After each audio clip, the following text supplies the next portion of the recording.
This is Nic Baisley from FilmSnobbery. I'm here at the FirstGlance Film Festival in Hollywood. And who am I here tonight with? TJ Amato. And? Josh Mills. And you guys are with My Brother's Keeper, co-directors, right? Yes, sir.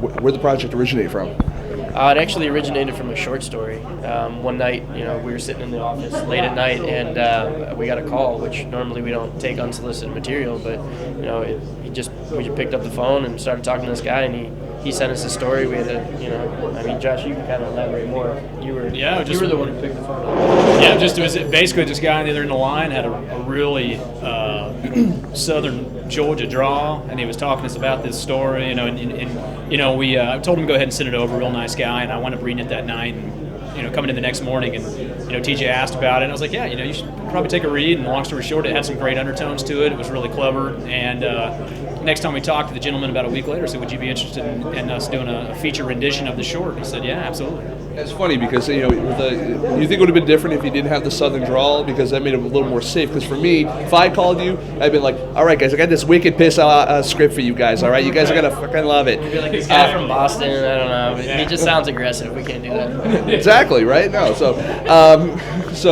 when you got the script in front of you, you read through it, everything seemed kind of on the cool. You guys were like, we got to make this. Yeah, that was. Our next step was just locations. And how tough was it to actually get the entire production together? It wasn't too bad. The location was the easiest because it was already built into the script. It was Bainbridge, Georgia, and the town of Bainbridge hadn't changed much since 1950s.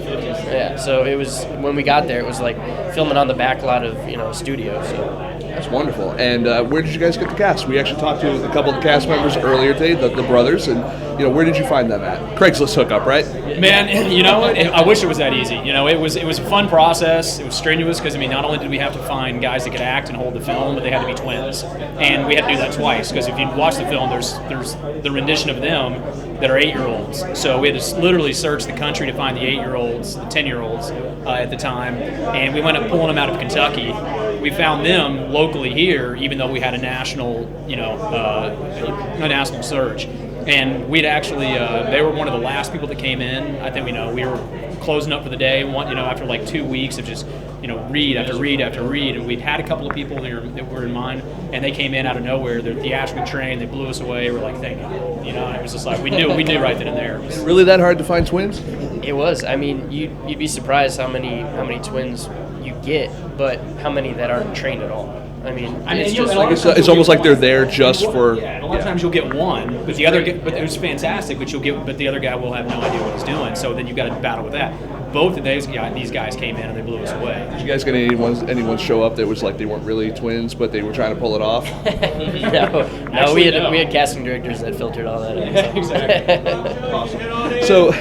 You go into production, you get everything all set. Now you're in the film festival kind of phase of this. Is this your first film festival? You've been to a couple others before this? We've been to a few. Yeah, we were in Palm Beach. I don't want to plug other films. You can plug it. It's okay. It's all right. We were at Palm Beach. And Palm Beach doesn't have a little thing behind us here, so we got some good. Yeah, we got some good stuff. No, neither did I. So don't worry about it. No, we were in the Palm Beach International Festival and the International Family Film Festival. Sedona.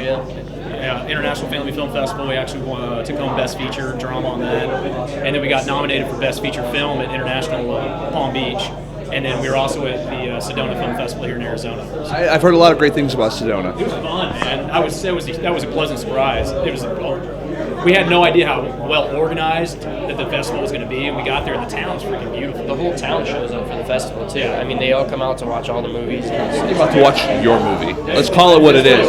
Maybe that's pretty much what it was. Yeah. Well, let's bring it back to FirstGlance for a second. What enticed you to there's thousands of festivals literally out there that you could submit to for your film. What about FirstGlance made it appealing to you that you're like, yeah, we'll throw in a few bucks there and see if we can get in? Right. Well, FirstGlance, I'm not sure about Josh has seen it before as well, but I've always kind of followed a little bit about the Hollywood film festivals, and FirstGlance it's always stood out. in the festivals. I mean, you got AFI and all the other ones, but I mean, we've always had First Glance on our radar. And it seems a little more raw, a little more gritty. It's more audience oriented, you know, because it's all about, you know, bring your fans, bring the audience, see who's the kind of last man standing. It's a homey feel, you know, and it's still right here in the heart of Hollywood, but it really brings an audience aspect as opposed to just a board of directors that votes on your film behind the screen. Yeah, and I can definitely vouch for that. It's First Glance. I've been working with it for a couple of years now.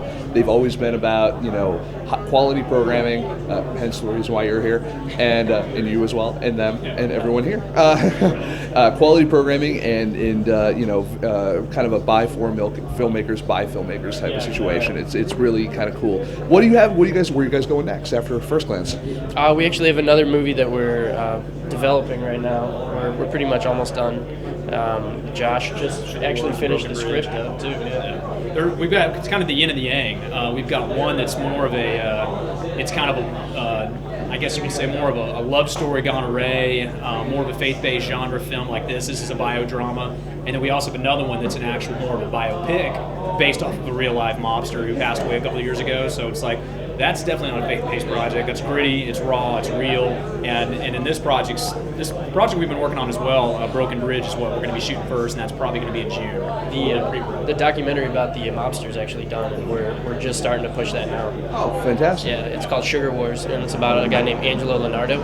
Sugar Wars. Yeah, check it out. And, you know, the nice progression of questions kind of almost left us like we were going to leave, but I do have another quick question for you. It really does. It's kind of wrapping up towards the end, but I do have another one just came to mind. Yeah, tough. The other question I do actually have for you guys is, how did you guys start working together? Like, how did you find together? College or through just? I mean, I've been out here for about 7.5 years.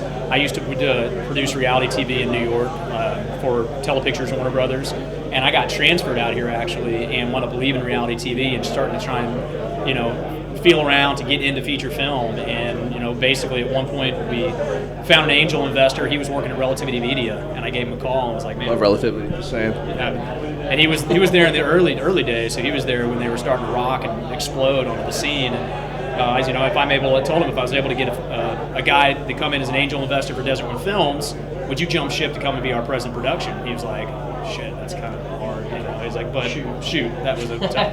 But he wound up. Look, you can fucking say shit, okay? You can edit that. This is raw.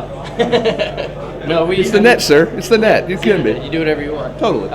No, but I mean, we started with the same core group of principles. Is we wanted to make good movies that actually educate, you know, and entertain the public. So that was kind of our basis for starting our company. Yeah, we all had, like, three of us had pretty much shared commonalities of kind of projects that we wanted to work on. There's enough guys out there doing your run-of-the-mill horrors and everything else, and God bless them. But we just had other aspirations, biopics, good message films, and, you know, regardless if it's gritty or not, we like to affect the audience when they leave. And we actually have the other member of our group, our other partner, Stephen Camp, who's not here. Steve, wish you were here. He's at Palm Beach. holding down the fort. I wish you were here too, because I like interviewing people. Yeah, and he's a way better interviewer than we are. Yeah, I don't know about that. I've been doing this all weekend, and I gotta tell you, you're climbing higher and higher. Yeah, take that money if now. Steve was here, I mean, he would just rock it. Loving it.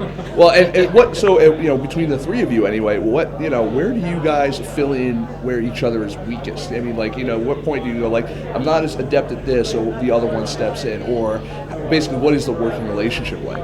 Well, I mean, Steve is unbelievably good at getting money and handling relationships with people. Now I really wish Steve was here. Yeah, I mean, he's a monster. I can't put it in any other words than that.